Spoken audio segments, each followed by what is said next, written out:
There is a very specific kind of confusion that lives in the aftermath of a breakup, and it doesn't belong to the women who are clearly devastated or clearly over it. It belongs to the women in the middle, the ones who did the work, rebuilt their lives, genuinely moved forward, and then started noticing things, small things, behavioral things, the reach out that had no real reason behind it, the social media activity that was slightly too consistent to be accidental, the mutual friend who mentioned casually that he'd been asking about her, the way he behaved the last time they were in the same space, slightly off, slightly too aware of her presence, slightly too much effort being made by someone who supposedly moved on. And now she's doing the thing women do when they notice things. She's analyzing, trying to figure out if what she's seeing is real or if she's pattern matching her way into a story she wants to be true. Because wanting it to be true is the trap. The moment she wants him to regret losing her, her interpretation of his behavior becomes unreliable. Everything looks like a sign when you're looking for signs, and nothing gets correctly evaluated when the evaluation is compromised by hope.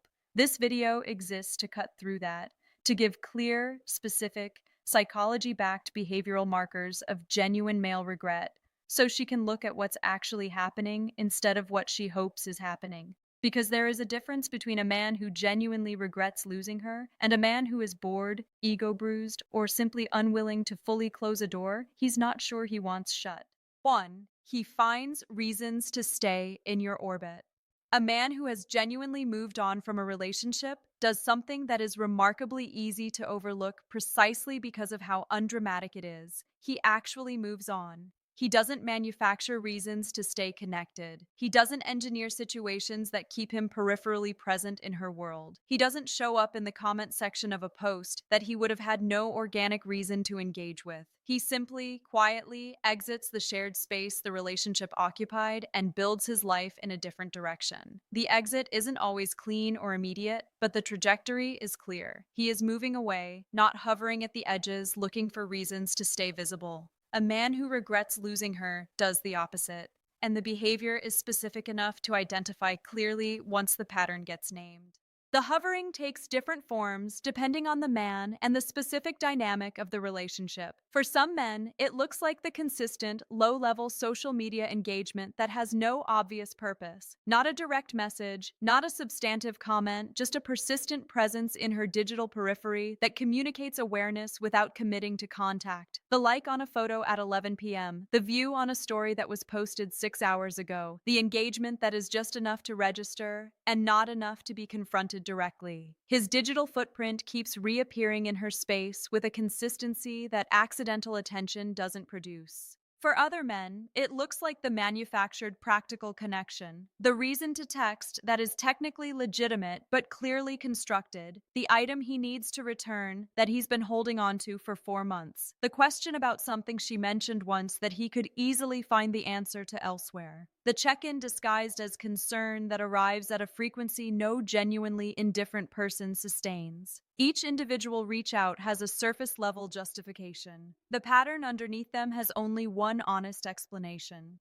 Male psychology around post-breakup proximity is specific and well documented. Research on attachment behavior following relationship dissolution shows that men experiencing genuine regret demonstrate significantly higher rates of what psychologists call proximity-maintaining behaviors. Actions designed to keep them connected to or aware of a former partner without requiring the vulnerability of direct emotional disclosure. The behavior exists in the space between wanting her back and being unwilling or unready to say so directly. It is a man trying to keep a door from fully closing while lacking the emotional courage to walk back through it openly. The critical distinction that separates regret-driven orbit hovering from other post-breakup contact patterns is the consistency and the purposelessness of it. A man who reaches out once, gets a response, and then disappears is managing loneliness or ego. He got what he needed, and the impulse was satisfied. A man who maintains a persistent, low-level presence over an extended period, without the contact ever escalating into something substantive, without any clear objective being served by the continued engagement, is not managing a temporary impulse. He is managing an ongoing internal state that the proximity partially, temporarily relieves. The ego maintenance version of this behavior looks superficially similar, but has a different texture on closer examination. A man keeping contact purely for ego reasons tends to engage more when she seems to be thriving and pull back when she seems unavailable. His engagement is reactive, calibrated to her signals, designed to maintain her awareness of him rather than driven by his internal state about her. The regret version tends to be more consistent and less responsive to her signals. It continues even when she's clearly unresponsive, even when the engagement produces nothing encouraging, because it isn't really about getting a response. It's about a man who hasn't found a way to fully let go, doing the only thing that feels manageable, staying close enough to feel like the door is still technically open. She doesn't need to do anything with this information immediately, but she needs to see it accurately, because a man who regrets losing her and expresses it through persistent orbit hovering rather than direct honesty is showing her something important about where he is emotionally. He feels the loss. He hasn't yet decided what to do with it, and the hovering is the behavioral evidence of that unresolved internal conflict playing out in the only way his emotional vocabulary currently allows. 2. His reach-outs have no logical agenda. There is a version of post-breakup contact that is easy to categorize and easy to respond to appropriately. He needs something practical, a belonging returned, a shared account closed, a logistical loose end tied up. The contact has a clear purpose, the purpose gets addressed, and the interaction ends. Nobody needs to read anything into it because there is nothing beneath the surface to read.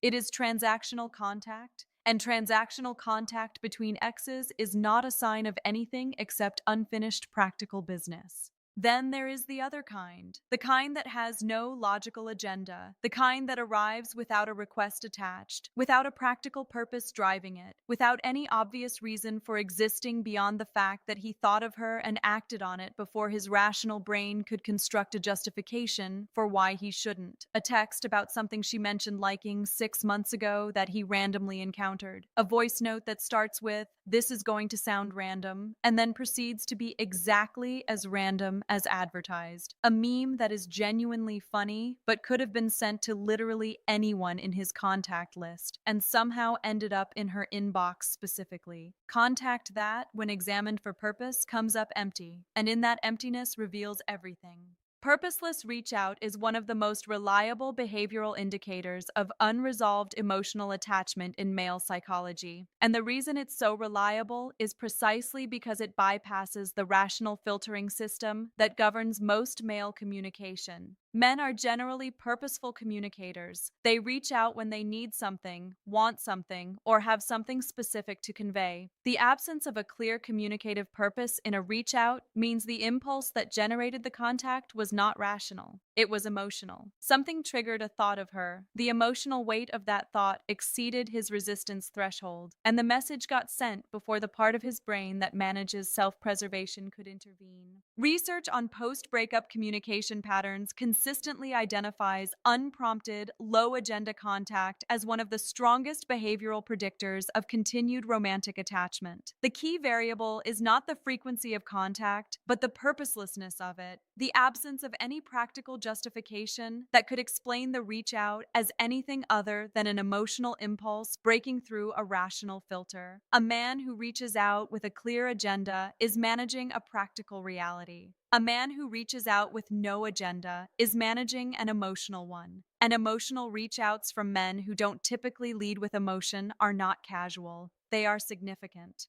The distinction between a man who misses her specifically and a man who is simply lonely or bored is visible in the content and specificity of the purposeless contact. Loneliness and boredom produce generic reach-outs. "Hey, how are you? Been thinking about you." Low effort, low specificity contact that could be sent to multiple people and probably was. Genuine regret produces specific contact. Something that references her specifically, recalls something unique to their dynamic, responds to something particular about who she is, rather than just filling a generic companionship void. The difference between "thinking of you" and "I drove past that place you loved and literally couldn't think about anything else for 10 minutes" is not a difference in phrasing. It is a difference in what's driving the contact. Timing matters in ways that add significant information to the pattern. Purposeless reach outs that arrive during moments of obvious personal transition for him, a new job, a milestone, a difficult period, a celebratory moment, reveal something specific about her role in his internal landscape. She is who his brain goes to in significant moments, not as a practical resource, not as a logistics contact, but as the person his emotional system identifies as the appropriate witness to important experiences. That is not the behavior of a man who has fully processed losing her. That is the behavior of a man whose internal attachment system still has her filed under a category he hasn't found a replacement for. What she should avoid doing with this information is responding in a way that satisfies the emotional impulse behind the contact without requiring him to be direct about what the contact actually means. Warm, engaged responses to purposeless reach outs without any acknowledgement of the pattern reward the indirect behavior and remove any pressure on him to be honest about what's driving it. He gets the emotional relief of connection without the vulnerability of admission. And a man who can access emotional relief from her without the vulnerability of admission has very little incentive to ever move toward the direct conversation that would actually clarify where things stand. Purposeless contact from a man who doesn't typically communicate without purpose is not something to romanticize or overanalyze in isolation. It is one data point in a larger pattern, but it is a data point that, when it appears consistently and specifically, is pointing in a very clear direction toward a man whose rational decision to end the relationship and whose emotional reality about having ended it are not, several months later, telling the same story. 3. He monitors your life more than a casual ex. When there is a baseline level of post-breakup awareness that is completely normal and requires no analysis. Mutual social circles mean information travels. Shared platforms mean occasional visibility is unavoidable.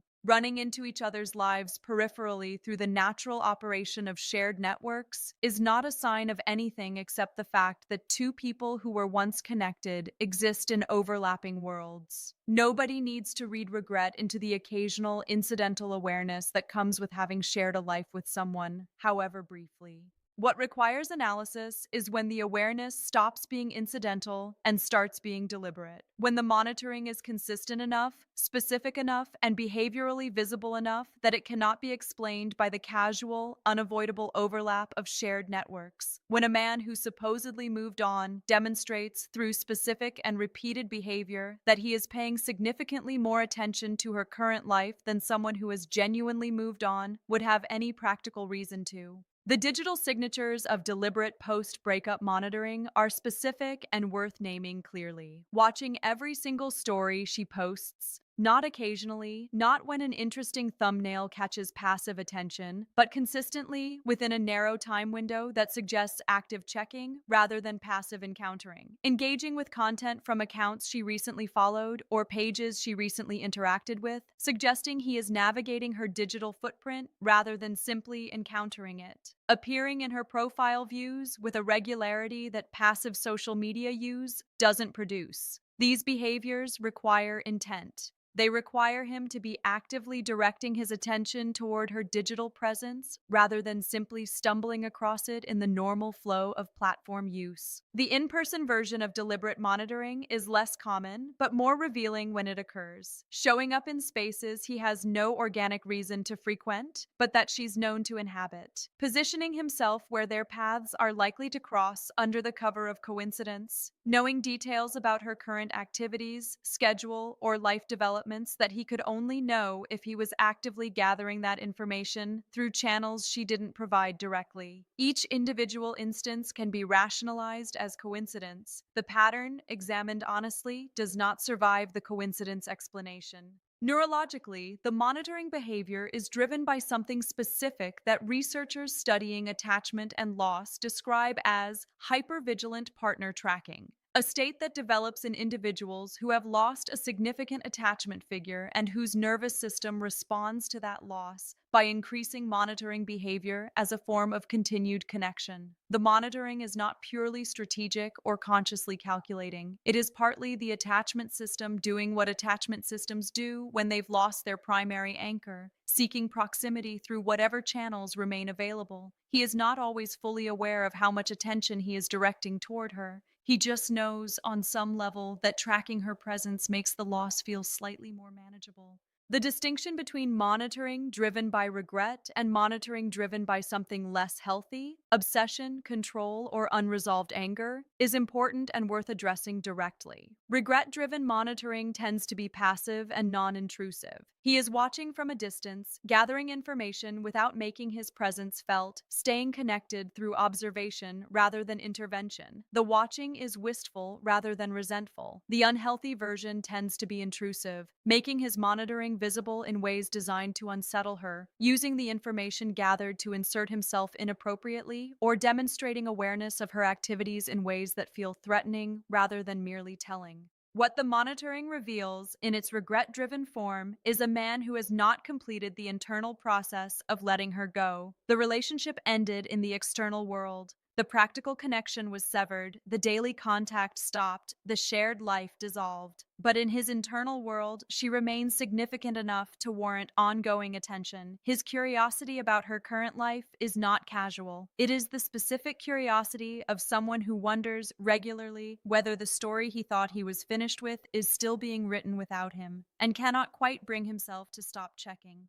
A woman who recognizes this pattern in a man's behavior has access to information he hasn't voluntarily disclosed and may not even fully acknowledge to himself. He is watching her life from a distance because he cannot bring himself to fully disengage from it. And a man who cannot disengage from a life he chose to leave is not a man who is settled in that choice. He is a man whose regret is doing its quiet, persistent work, visible in every deliberate scroll, every consistent story view, every appearance in spaces she didn't invite him into. The watching tells on him every single time. 4. He brings up the past. Specifically and selectively, there is a version of referencing a shared past that is completely emotionally neutral and means very little in terms of where someone actually stands. A passing mention of something that happened, a general acknowledgement that a shared experience existed, the casual reference to a chapter of life that both people lived through. That version of past referencing is just memory operating normally. Two people who shared time together, occasionally acknowledging that the time was shared. It requires no analysis and reveals nothing significant about unresolved attachment. Then there is the other version, the specific version, the one where he doesn't reference the relationship in general terms, but retrieves a precise, particular memory that requires him to have been carrying it.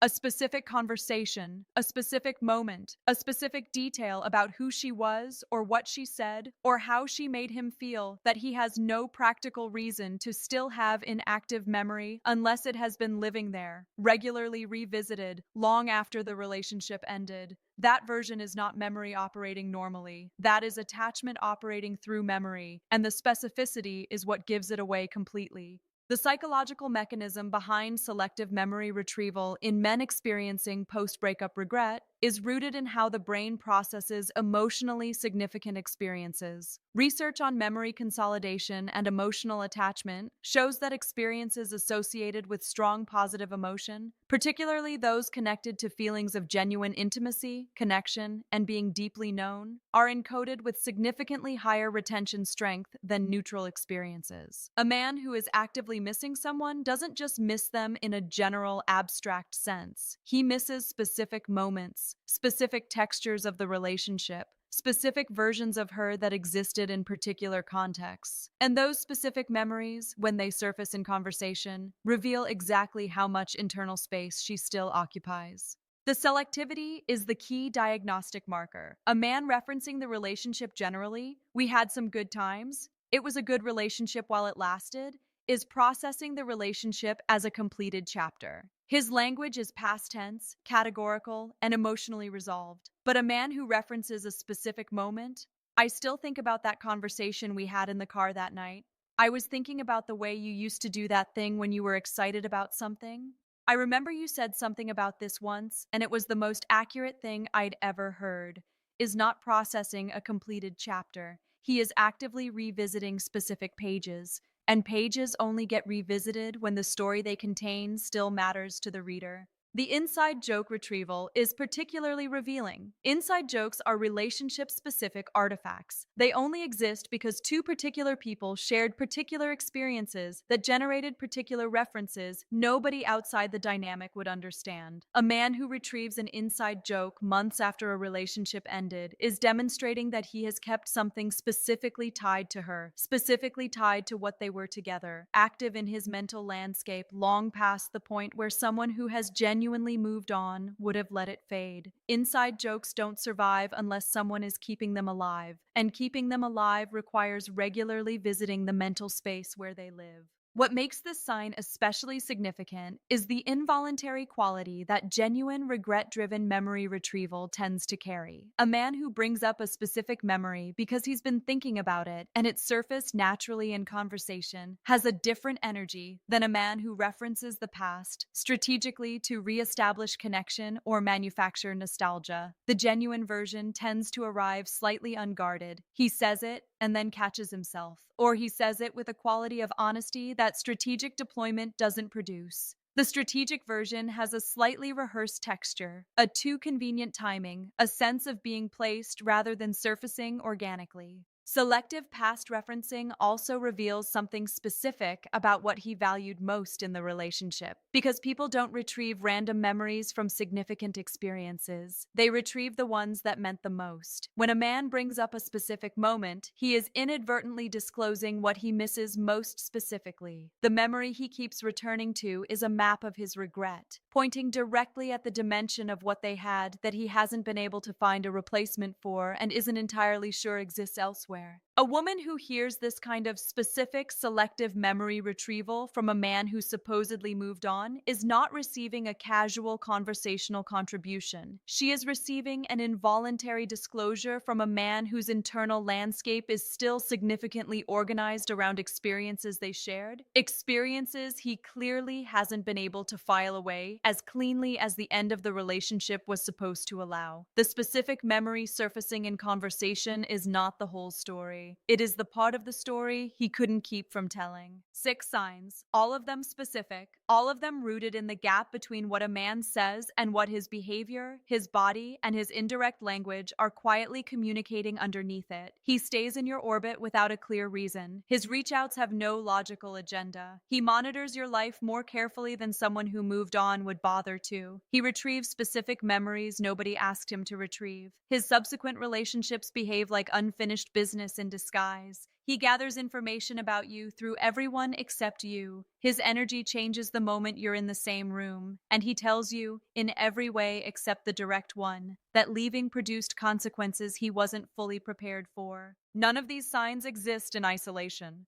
One or two could be coincidence, could be ego, could be loneliness wearing the costume of something more significant. But a consistent pattern across multiple categories, behavioral, digital, social, verbal, physiological, is not a coincidence. It is a man whose internal reality about losing her has not caught up with the external decision he made to do it. Here is the part that matters most. And most breakup content never gets honest enough to say it clearly. Knowing he regrets losing you is information. It is not automatically an instruction. Regret without change is just delayed disappointment. A man who regrets losing you but takes no concrete, consistent, accountable steps to demonstrate that the things that caused the loss have actually shifted is a man whose regret is real and whose readiness is not. And only one of those things is actually relevant to what happens next. What you do with this information is entirely yours to decide, but decide from a position of clarity, not from the relief of being wanted, not from the comfort of feeling validated, not from the pull of history mistaken for compatibility.